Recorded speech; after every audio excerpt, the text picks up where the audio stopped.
कागजात नामजद की जमा करवाने का वक्त खत्म। नवाज शरीफ और बिलावल भुट्टो के कागजात भी जमा।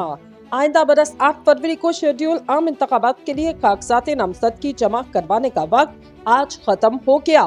कागजात नामजद की जमा करवाने के लिए आज 4:30 बजे तक की मोहलत थी, जो अब खत्म हो चुकी। इलेक्शन कमीशन हुकाम का कहना है कि कागजात नामजद की जमा करवाने के वक्त में इजाफा नहीं किया गया। आरओ और डीआरओस के दफातर के अहाते में मौजूद उम्मीदवारों से कागजात वसूल किए जाएंगे। मुस्लिम लीग नून के कायद नवाज शरीफ ने आज लाहौर से कौमी असम्बली के हल्का NA 130 से कागजात नामजद की जमा करवाई, जबकि खुर्रम दस्तगीर खान ने NA 78 गुजरावाला की निशिस्त के लिए आज कागजात जमा करवाए।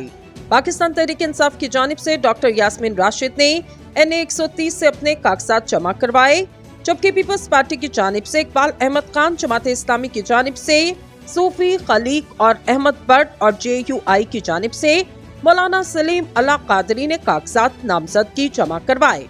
Chairman Peoples Party Bilawal Bhutto सरदारी ने NA 194 लाड़काना से कागजात नामजद की जमा करवाए, जबकि vice chairman PTI Shah Mahmood Qureshi ने NA 150 मुल्तान से कागजात नामजद की जमा करवाई।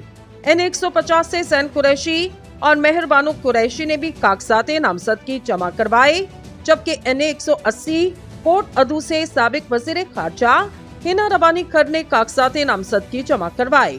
MQM पाकिस्तान के कन्वीनर डॉक्टर खालिद मकबूल सदीकी ने कराची से NA 249 की निशिस्त पर कागजात नामजद की जमा करवाए।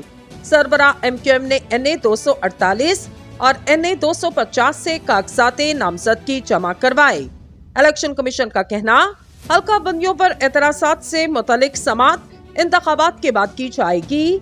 इस वक्त दरख्वास्तों पर समात की तो इलेक्शन प्रोग्राम पर मनफी असरात मुरतब होंगे।